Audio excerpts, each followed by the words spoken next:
Şöyle bir kaşık alayım önce.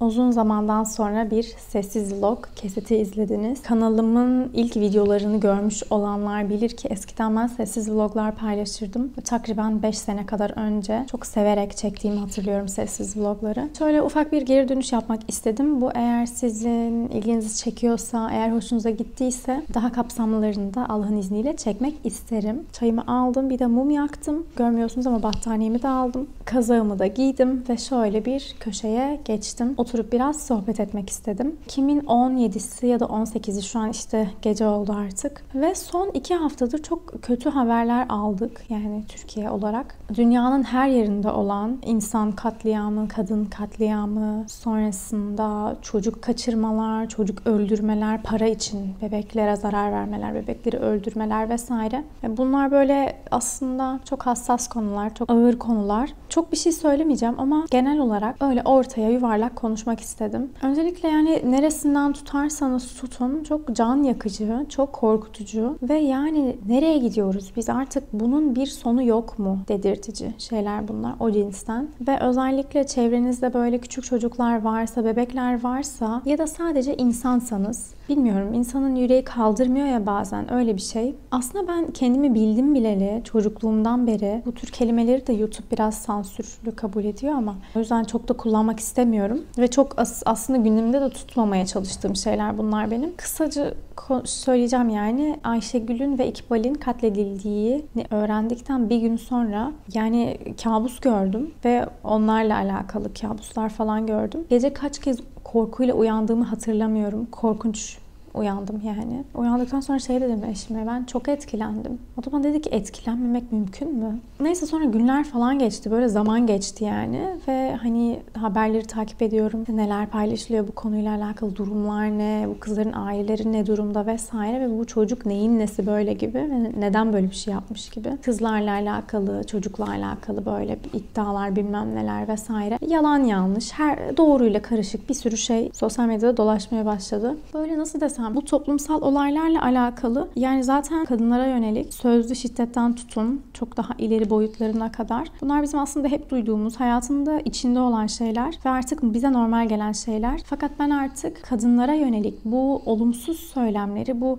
nefret söylemlerini normal karşılamamaya karar verdim. Aktif olarak bunun anormal olduğunu fark etmeye çalışmaya karar verdim. Yani buna çaba göstermeye karar verdim. Buna sebep olan şeylerden bir tanesi de şiddet üçgenini gördüm. Ben bunu daha önce görmemiştim. Çok enteresan bence benim bunu görmemiş olmam. 23 yaşındayım. 10 yaşında değilim ki hiç mi karşına çıkmaz yani? Hiç mi araştırmasın? Yok, hayır. Kendi köşemde hayatı sürdürürken bizzat yaşamadığım için aklıma bile gelmemiş. Ne büyük problem yani, ne büyük eksiklik. Ve artık herhangi bir politikacının o kadın niye öyleymiş, şu kadın niye böyleymişinden tutun. Hani bu üst taraftan tutun. Kadının kısmı zaten böyle gibi bir genellemeye kadar nötr hissetmemeye karar verdim. Çünkü kadın cinayetlerinin temelinde aslında kadınlara karşı nefret söylemi, kadınlarla alakalı cinsiyetçi şakalar ve kadınları küçümseyen ifadeler yer alıyor. Benim bunu öğrenmem ve bunu öğrendiğim zaman bendeki şaşkınlık. Yani inanamazsınız. Yapabileceğimiz hiçbir şey yok gibi hissetmiyorum. Böyle bir anda bir parmak şıklatmayla bir şeylerin değişeceğine de inanmıyorum açıkçası. Bireysel olarak sadece ben söylemlerime çok dikkat etmeye ve çevremi de bu konuda açık bir şekilde bilgilendirerek gerektiğini de uyarmaya karar verdim. Çekirdekten başlamak dışında yapabileceğim çok fazla bir şey şu ana kadar araştırdığım, bildiğim kadarıyla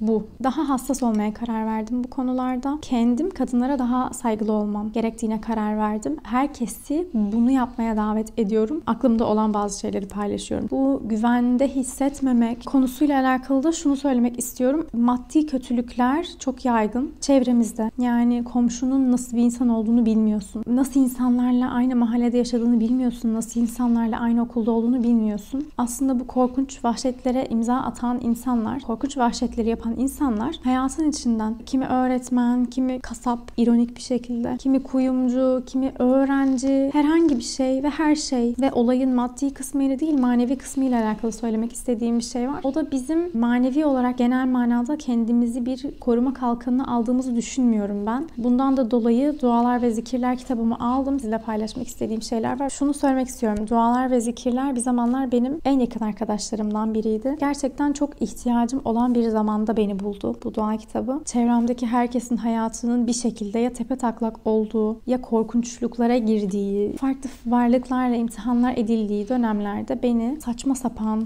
hoca görünümlü insanlara, saçma sapan güven vermeyen ve dinen de hiç uygun olmayan yerlere gidip böyle denize düşmüşken yılana sarılmama engel olan şey bu kitap. Yani bu vesile oldu ve böyle etrafımda fırtınalar koparken beni Allah korudu ve bu kitaptaki duaları öğrendim. öğrenmem ve okumam vesilesiyle olduğuna inanıyorum. Sadece bu değil bu arada. Allah'ın beni perçemini tuttuğu her şeyin şerrinden madden manen koruması için her gün çok dua ettim. Bir dönem çok yaptım bunu. Çünkü gerçekten çok ihtiyacım vardı Allah'ın beni her anlamda korumasına ve etrafımda melek ordularının bana böyle bir kalkan oluşturmasına çok ihtiyaç duyduğum bir dönem. Bence hepimizin her zaman buna ihtiyacı var ama ekstra ihtiyaç olan bir dönemdi benim için. O ara hem Hüdayi Vakfı'nda çok vakit geçiriyordum ve Dualar ve Zikirler kitabını daha önceden edinmiştim zaten ama sarıldım bu kitaba. Hem de yine vakıftan çok değer verdiğim, o zaman için kendisiyle de çok hemhal olduğum, tasavvuf derslerine katıldığım bir büyüğüm bana bir formül verdi. Bana dedi ki doğum, ölüm ve koma dışında her gün bunları okuyacaksın. 41 Fatiha, 41 İhlas, 1 Felak, 41 Nas, 9 Ayetel Kürsi. Her gün. All day, every day. Ve Dualar ve Zikirler kitabından da selam ve hıfz ayetlerini her gün okuyordum. Şimdi sizle selam ve hıfz ayetlerini paylaşmak istiyorum. Bu arada hani 41 yapmak zorunda değilsiniz. Ama 3'er tane de okuyun evden çıkmadan lütfen. Ya da en azından yolda, Marmaray'da oku. Toplu trende oku. Otobüste oku. Tesbihinle çık. Evet, selam ayetleri. Böyle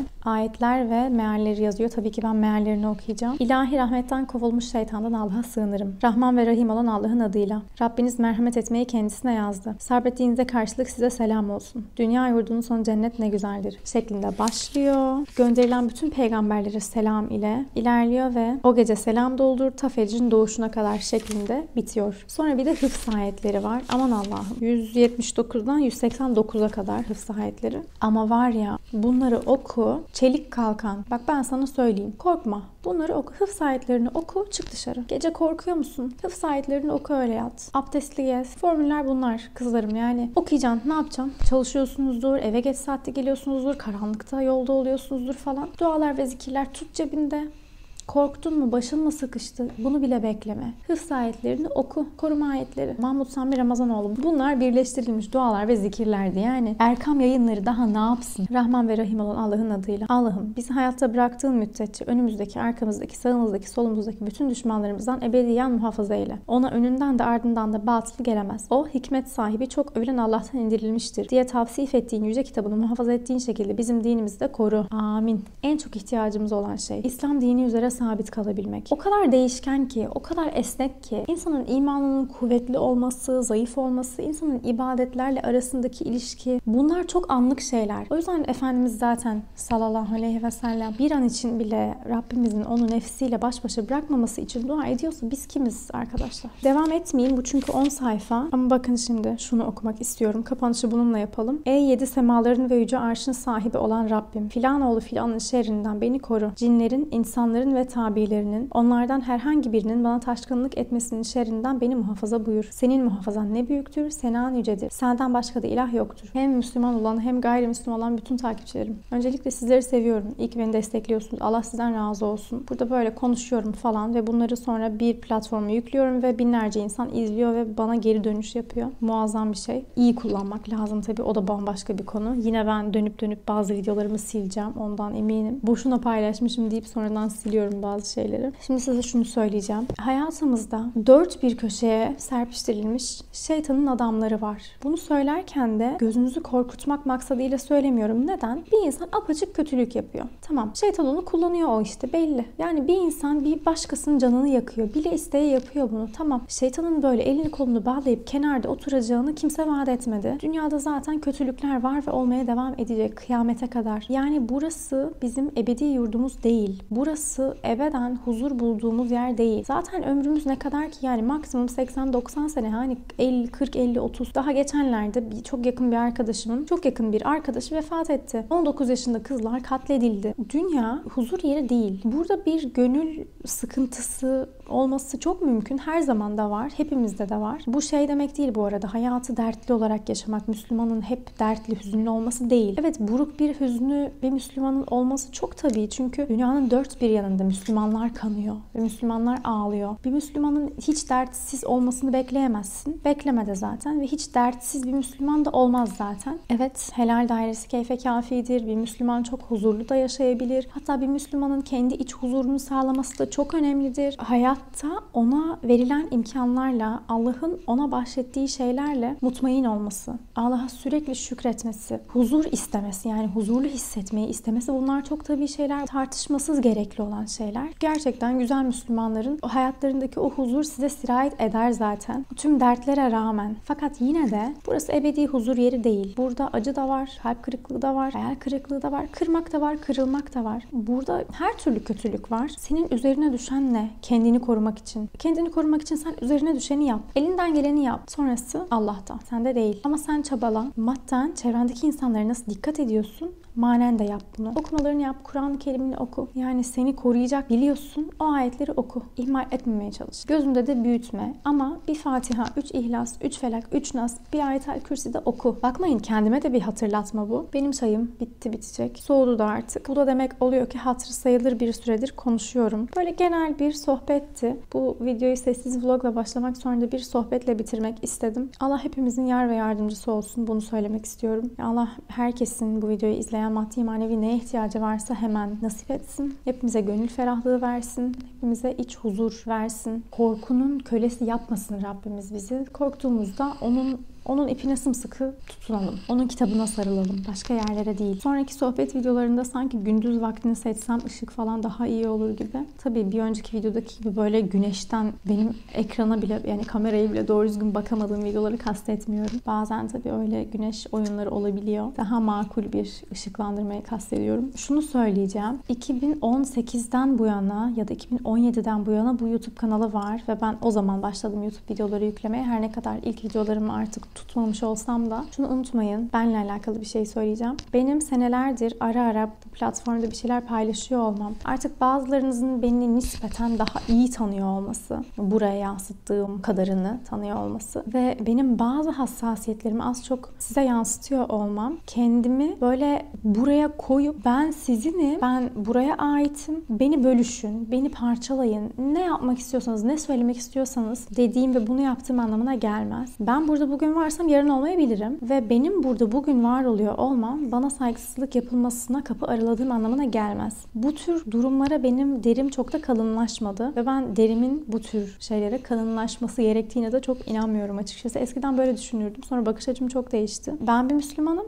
ve bir başka Müslümanın beni uyarması, beni eleştirmesiyle alakalı hiçbir problemim yok. Müslüman üslubuna da dikkat eder ve benim üslubuma dikkat edemediğim zamanlar, insanları kırdığımı fark ettiğim zamanlar beni paramparça ediyor. Hatta geçtiğimiz günlerde incittiğimi düşündüğüm biri var ve resmen uyuyorum, uyanıyorum, aklıma o geliyor ve ondan da helallik istemeyi planlıyorum. Allah ömür versin. İnşallah yarın yapacağım bunu. Bak yarın. Kötü yorumlar şu an bunu söylememe vesile oldu. İnşallah yarın helalleşirim. Yapmayın bunu. Benden bir şey eksiltir mi? Beni öfkelendirir, incitir, üzer. Yorumu siler geçerim. Ama senden daha fazla şey eksiltiyor. O yüzden yapma. Ben hani evlendikten sonra altın bilezik taktığım için falan bile yorumlar almışım. Çocukken ben de yapıyordum böyle şeyler. Hani suizan yapmaya meyilliydim ama ben 10-11 yaşındayken falandım. Hani 15'ten sonra bunu yapmamışımdır. Yaşça çok da artık küçük olmayan insanların böyle şeyler yapması. Ne bileyim, evlenen bir kız altın takar abi. Tabii ki takar yani. Asıl bu yorumları görünce dedim Allah Allah, bir anormallik mi var acaba? Ben hiç altın takmıyor muydum? Gayet aşırı bekarken falan bile şıngır şıngır bilezik takıyordum.